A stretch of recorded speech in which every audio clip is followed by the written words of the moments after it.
El secretario de Estado norteamericano Henry Kissinger planeó minar y bombardear instalaciones militares cubanas en 1976, según documentos desclasificados recientemente. El plan fue concebido tras la decisión de Fidel Castro de enviar tropas a Angola y anticipaba una respuesta militar de la Unión Soviética. El ataque no se produjo por la victoria del demócrata Jimmy Carter en las urnas, lo que pudo haber evitado un conflicto de consecuencias impredecibles. Vamos ahora con ese tema. Tengo conmigo, por una parte, Eugenio Llanes, editor de Cubanalysis.com. ¿Qué tal, Eugenio? Gracias. Bienvenido al programa.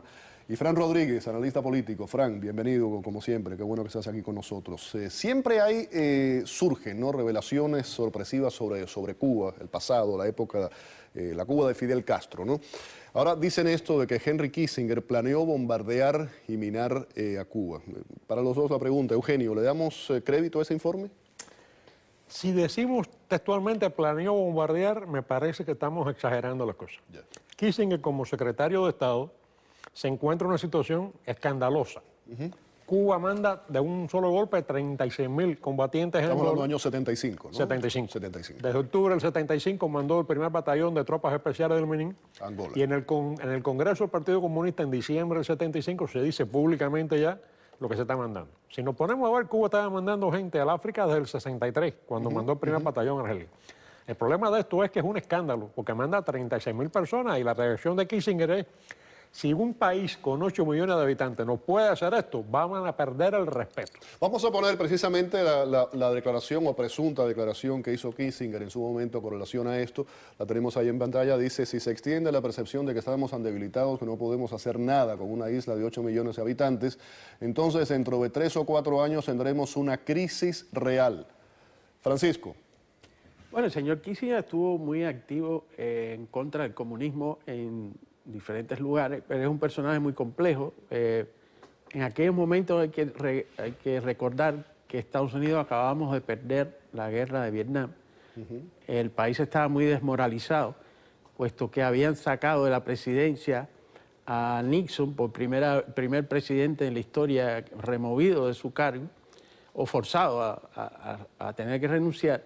Y entonces el país, yo entiendo perfectamente que una persona en el papel que él estaba jugando en ese momento estuviera muy preocupado. Yo como ciudadano en ese momento, yo no podía creer que siempre se decía que se le prohibía a Cuba exportar la revolución y que se le había advertido a Cuba muchas veces. Con la guerra de guerrillas en Latinoamérica durante muchísimos años también. Se le combatió en Venezuela, se le combatió en muchos lugares, y entonces, sin embargo, esta impunidad, porque Fidel Castro siempre se ha caracterizado por saber hasta dónde llegar, y esto fue definitivamente un gesto extraordinario, financiado por Moscú, de simplemente él, sin esconderse... Pero coincides con lo que decía Eugenio, no podemos decir planeó, sino que tal vez fue una discusión, fue una conversación, fue una posibilidad. A mí yo lo hallo extraño la parte que dice que tiene que ser bien fuerte el ataque, porque no puede ser a medias. Sin embargo, si tú no quitas el régimen, sería a medias. O sea, simplemente bombardear o minar no sería suficiente. La prensa menciona que quería mandar unos batallones de Marine a la base de Guantánamo. Quizás eso quiere decir que de ahí va a haber una invasión, pero la única solución con los Castro hubiera sido derrocarlo, no simplemente bombardearlo, ¿no? Yeah.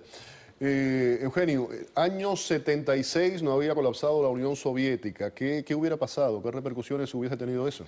Mira, había el antecedente también de la conferencia Helsinki y todo aquel movimiento. Correcto. Para evitar el choque. O sea, había un cierto espíritu favorable a la distensión, como se llamaba. Hay una cosa que está clara. El acuerdo Kennedy-Khrushchev decía también que mientras que no hubiera armas atómicas en Cuba, Estados Unidos se comprometía a no invadir a Cuba.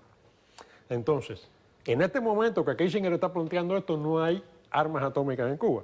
Por lo tanto, hasta dónde hubiera sido un choque con la Unión Soviética, creo que sí que era peligroso. Por eso yo creo que Kissinger, más que pensando en acciones, además Kissinger no es el secretario de Defensa, es el secretario de Estado. Claro. Está pensando en acciones, como se le dice en inglés, de retaliation, de represalia, digamos, bombardear puertos por donde estaban saliendo los barcos con las tropas hacia África, tal vez alguna refinería, tal vez algún aeropuerto, pero no creo que haya sido ni siquiera pensado una invasión en gran escala. El presidente Ford se había reunido con Brezhnev en Vladivostok, había todo un ambiente que no era para propiciar un choque. Y por otra parte, si Estados Unidos hacía eso, los soviéticos iban a tener que responder de alguna manera. ¿Qué eso que llevaba a la Tercera Guerra Mundial? No creo que hubiéramos llegado a tanto, porque a última hora los soviéticos hubieran sacrificado a Cuba antes que chocar con los Estados Unidos. Francisco, ¿cómo hubiera cambiado el curso del régimen cubano con una intervención de este tipo?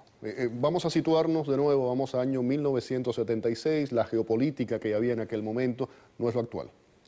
Bueno, depende si se derroca el régimen comunista o simplemente es una acción punitiva de represalia. Vamos con las dos opciones. Bueno, si la acción es nada más que punitiva y represalia, sale ganando el David, porque acusa a Goliat de haber abusado de él, y hubiese sido pues mayor la propaganda comunista, el éxito de los Castro, ¿no? Y si se hubiera derrocado, estuviera yo en La Habana ahora, en la CMQ, conversando contigo. O sea que depende mucho de qué es lo que tenía Kissinger de abajo de la manga. También, Eugenio, trasciende en ese informe del que se habla que habían llegado al convencimiento de que si se iba a hacer, no podía hacerse antes de la elección del 76. Claro, no gana Carter y todo esto cambia. Si no hubiesen ganado los republicanos, ¿crees que la historia, o si hubiesen ganado los republicanos, quiero decir, si hubiesen ganado los republicanos, ¿crees que la historia se hubiera contado diferente? Se hubiera contado diferente. Acuérdate que, como mencionó él, el presidente Ford, aunque era un presidente legítimo, no había sido un presidente electo en las urnas, sino Claro. había llegado a la presidencia sustituyendo a un Nixon que tuvo que salir, renunciar. Entonces no tenía la suficiente fortaleza moral ante el pueblo norteamericano y sobre todo con el síndrome de Vietnam todavía destruyendo este país para plantear una acción militar a 90 millas, ¿no?, del otro lado del planeta, sin haber ganado las elecciones. Si hubiera ganado esas elecciones, que por cierto las perdió también, fue una proporción casi muy pequeña. Muy pequeña. La cosa hubiera sido diferente, hubiera tenido ese mandato del pueblo norteamericano y entonces la acción sí se hubiera podido hacer. Vuelvo a pensar de todas maneras que Kissinger, que no era ningún tonto, hubiera sopesado muy bien la posible respuesta de la Unión Soviética. También se revelan toda una serie de detalles interesantes, que no sé si entran de nuevo en el plano anecdótico o que real, ¿no? Puede haber sido todo esto. El tema, por ejemplo, de la intervención, eso fue ya después, cuando la crisis de los balseros en el año 94, del premio Nobel de Literatura Gabriel García Márquez, también del expresidente Jimmy Carter, en ese momento el expresidente de la Coca-Cola, Paul Austin, todo eso estamos hablando ya con Bill Clinton, ¿no?, en el poder. Y se ha hablado mucho también, no sé si me puedan hablar sobre esto, no tiene que ver con ese caso específicamente, de ese famoso encuentro que hubo entre Alexander Haig y Carlos Rafael Rodríguez en México, que también se dicen que hubo ese acercamiento. Y a mí particularmente, no voy a decir el nombre, una persona que fue muy importante en negociaciones en aquella época me dijo a título personal que Ronald Reagan a través de él había enviado un mensaje a Fidel Castro para sentarse a conversar. Rápidamente, ¿qué piensan de todo esto? Y bueno, el prefacio a toda la noticia que estamos hablando es que supuestamente Kissinger estaba enojado porque Kissinger había hecho una serie de esfuerzos para traer a Cuba a una amistad o por lo menos una distensión con Estados Unidos. Sí, ese es el principio, y que él ahora ve esto como un rechazo por parte de Fidel Castro. La respuesta de Angola, claro. La respuesta de Angola es un rechazo a lo que Kissinger quería hacer. Definitivamente todas las potencias, todos los países tienen todo tipo de contacto, algunos morales, otros amorales. Para ellos no hay nada inmoral, o es moral o amoral, en vista de que son los intereses de su país. Para que vean cómo se escribe la historia, yo recuerdo, nunca he contado esto públicamente, en el día que vuelan a Carrero Blanco, en Madrid, yo estaba estudiando a 2 cuadras del lugar donde lo volaron, las paredes se estremecieron.